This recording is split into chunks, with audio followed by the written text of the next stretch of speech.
One of the brightest spots for the Detroit Lions is wide receiver Amon-Ra St Brown, and we took him in the fourth round in the 2021 NFL draft. Shout out to my guy, the Dern, because nobody was talking about this kid but him that I remember back in 2021. He called it, and man, did he call it. But St. Brown has been the lifeblood of this team. I call him, if Jamal Williams back in last year was the heartbeat of the team, this guy is what is the veins that keep the blood flowing. This guy is our offense. The entire offense runs through St. Brown, so much so that you can see a difference when he's not there.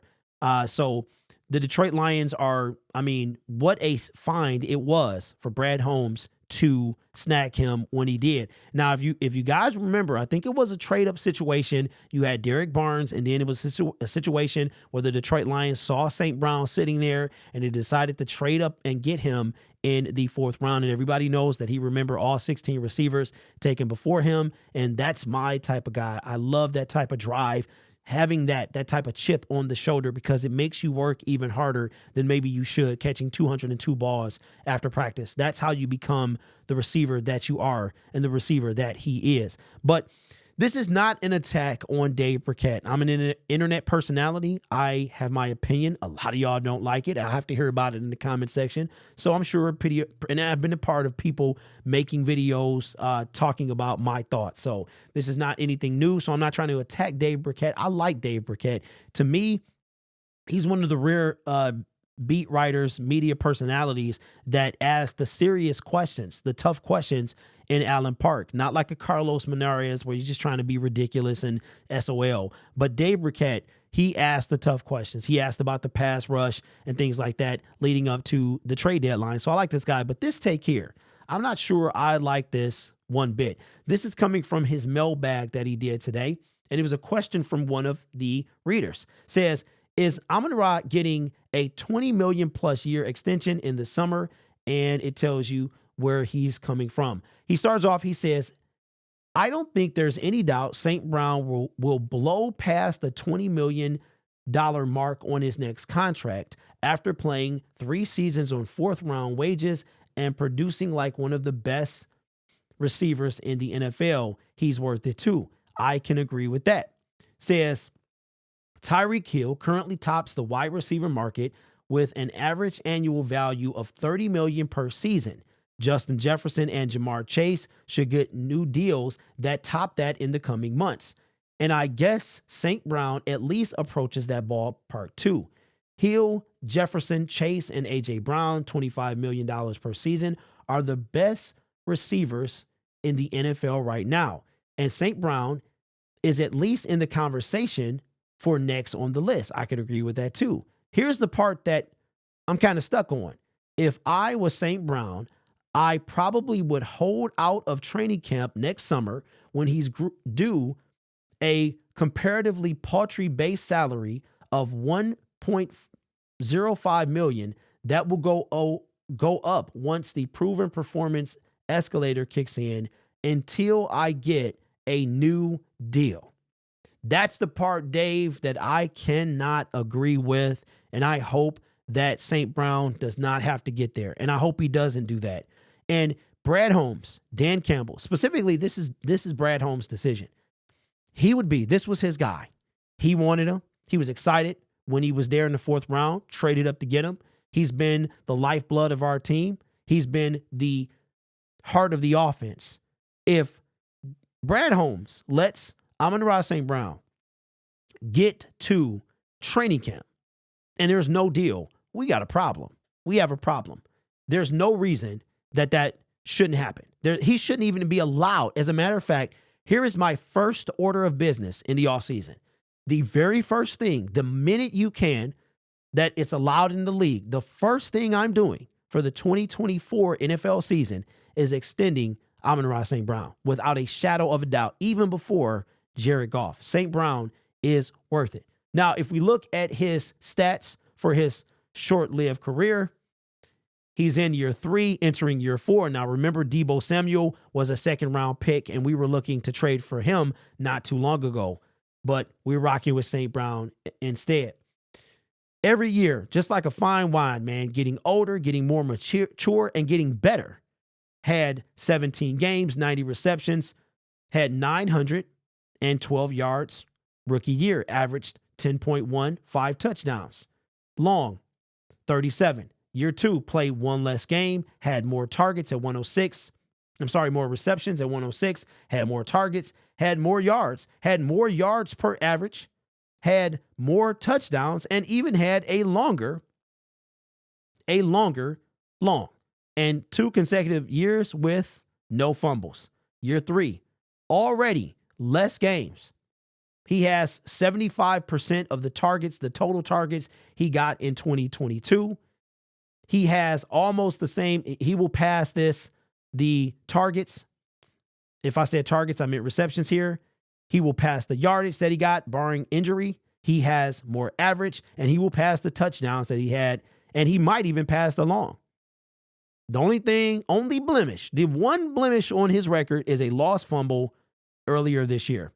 Now, that sounds like, to me, a top 10 receiver in the National Football League.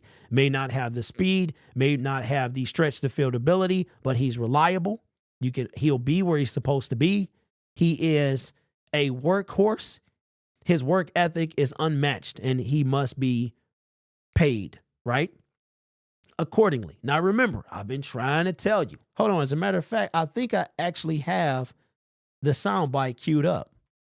I told you. What did I tell you? Didn't I tell you? 'Cause I told you. And when did I tell you? A long time ago. And what did I say will happen when I told you? Exactly what just happened. Exactly what just happened. Now, why did I get ahead of myself? Because I have been saying for years, if you have a good team, that means you have good players. And when you have good players, you have to pay those good players. Deion Sanders has a saying. And it goes something like, I think, you play good, they pay good, right? And St. Brown is doing just that. Now, you're going to have to keep the players. You got a good team. They playing good, producing, performing. You're winning games. You need to be compensated as such. Here is what the annual salary of St. Brown, the market value, is going to be for him. Now, remember, Tyreek Hill, $30 million. Jamar Chase, Justin Jefferson. Justin Jefferson and Jamar Chase going to blow them out the water. Tyreek Hill, highest paid wide receiver in the game. Amon-Ra St. Brown, the market value is $26.3 million a year. Market value, 4 years, $105 million contract, average salary at 26.3, NFL rank 25. In it, wide receiver rank 4th. So according to Spot Track, he would be the 4th highest paid wide receiver in the league at the current moment.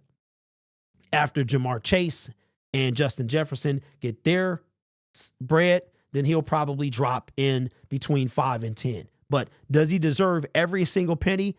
Absolutely. Again, if you play well, they pay well. If you're winning, you have players that are performing at a high level, which is helping you win games. And just like Penei Sewell, people who are up for contract extension, if you're good at what you do, you deserve every penny. So Brad Holmes, this might be the first time he opens up the wallet to pay anyone on the team. Now I have a question for you. I talk about this all the time.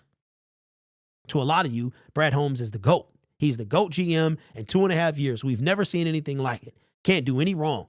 Yeah, he didn't address the pass rush, but it's okay. Trust the process, right? Took forever to get the backup quarterback situation, and he overkilled. Now we got both of them guys. We got the future, perhaps, and we got Teddy Bridgewater. Question: if Brad Holmes doesn't pay St. Brown to his liking, which I think I like 26 million, especially what he's getting now coming up. He got fined $47,000, and it was so much of his, like a week's worth of his pay, of his yearly salary was off the table in a fine, right? And it wasn't even that bad. So let's say Brad Holmes decides, you know what? I'm a little too tight, bro. That's a little too steep. And he starts to negotiate. And he gets to the point where St. Brown walks away or holds out, right? But St. Brown don't seem like the type to hold out, but he might surprise me.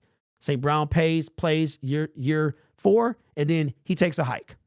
we don't re-sign St. Brown, which I don't think is going to happen. But what would you do? How would you feel about Brad Holmes if he lets that happen? It's a real good question. I like it. He's worth every single penny. He needs to be paid like a top 10 wide receiver in the league, and he will be.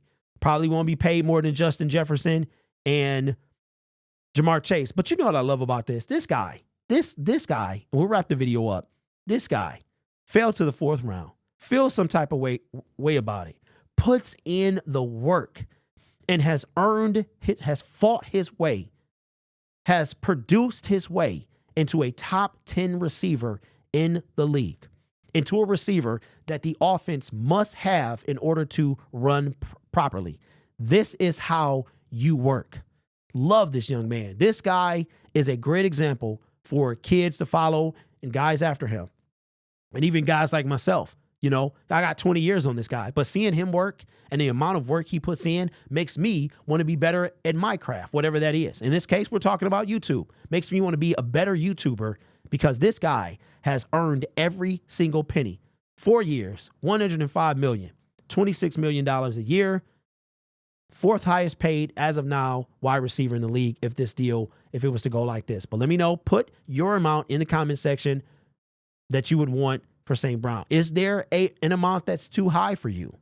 Put that down there too. Either way, you guys are awesome. Take care of yourself and each other. And as always, go Lions.